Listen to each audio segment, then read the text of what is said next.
Thank you all for your attention. I'll read two sections from my book, Contradictions, published last year.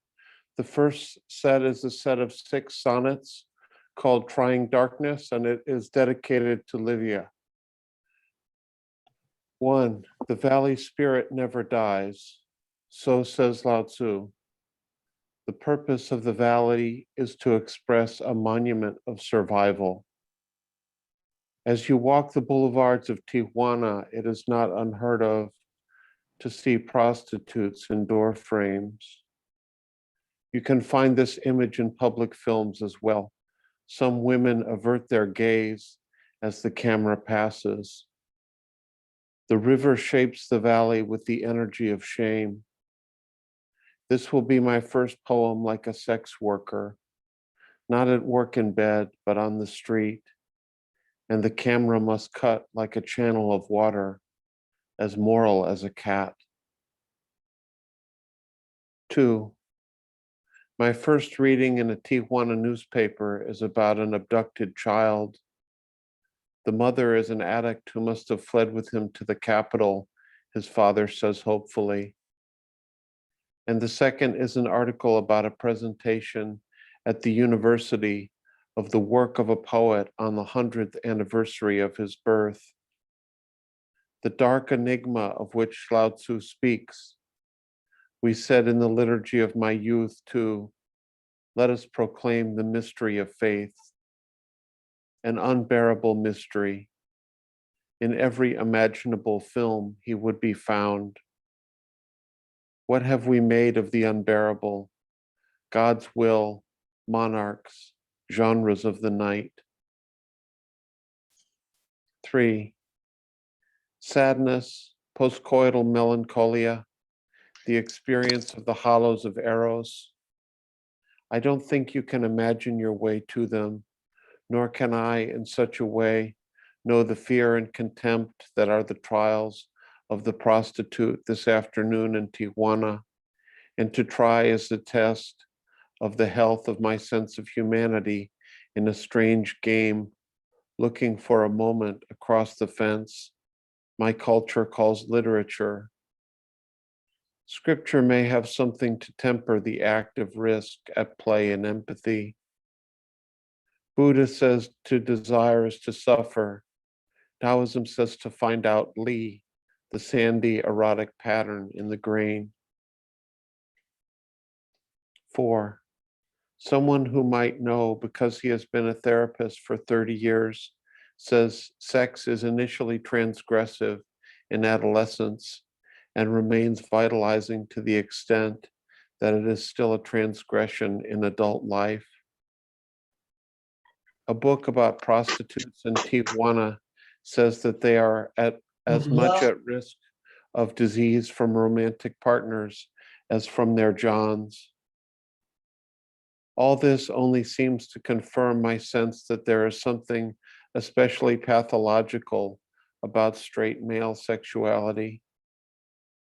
And just today I read for the first time that Freud called happiness the fulfillment of a prehistoric wish, sex without gender, the exit in desire.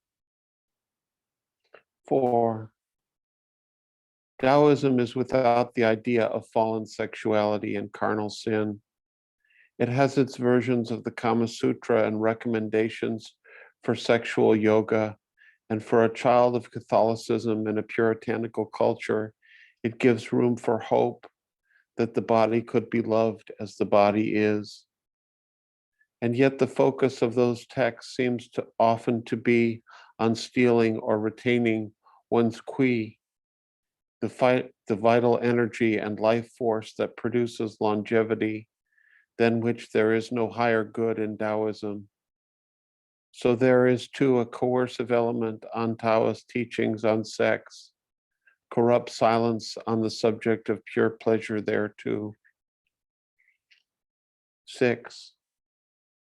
The discourse of pleasure reminds me of college, when everyone the age I am now seemed to be despondent about Reagan and to be getting a divorce, sleeping with students too.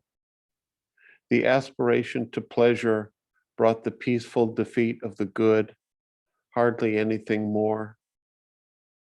And that dark place reminds me of returning as a 10-year-old from a family trip to a cabin at Lake Michigan to find that a group of teenagers had broken into our home and stolen my thousands of pennies from my room.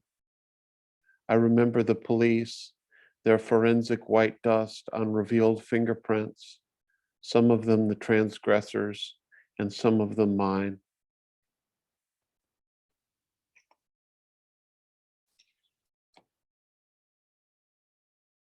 The second and last set of poems I'll read is called Close Held Elements.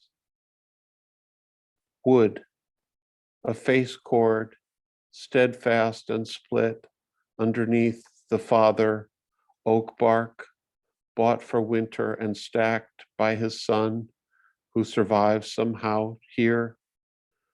Wood teaches you beauty, the memory of a wood pile stacked like earth.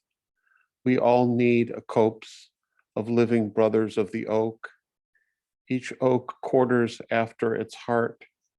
The grain, if you run your hand along the broken splinter surface as it calls you to, you feel the yielding strength only slowly. This is the way one grain teaches. Fire, a campfire smoldering the night through, and you, chaos, never, a companion in the morning, cold like a cut in the tent. Chaos as darkness too, the darkness of smoke. What is burning? The good dead wood of autumn living. The forest you need like an ancestor is cut to ash, though the forest can grow when its guardian is gone. It is the guardian who lingers like smoke, the one who wakes you. Don't fear the chaos. They took me. The smoke remembers. Water. This frozen pith of life should not float. Find the ice on the seafloor, and you have the claret world of theory. Crossing water to grow more innocent.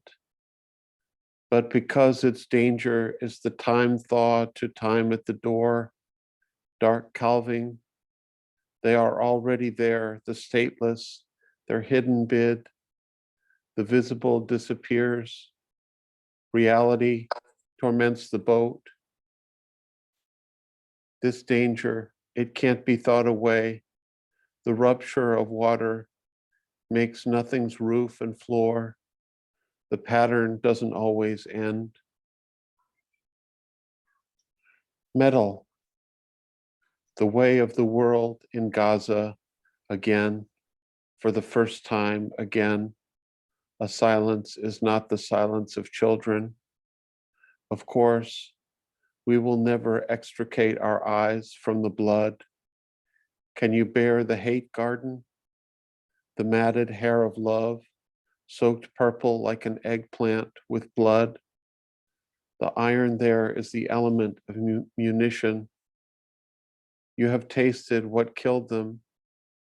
And if you say their names, the hate garden grows like blood in your saliva. So say them, you who would spit.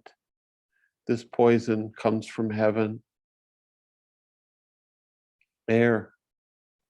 Music is impossible without you. We know, we too. Thank you.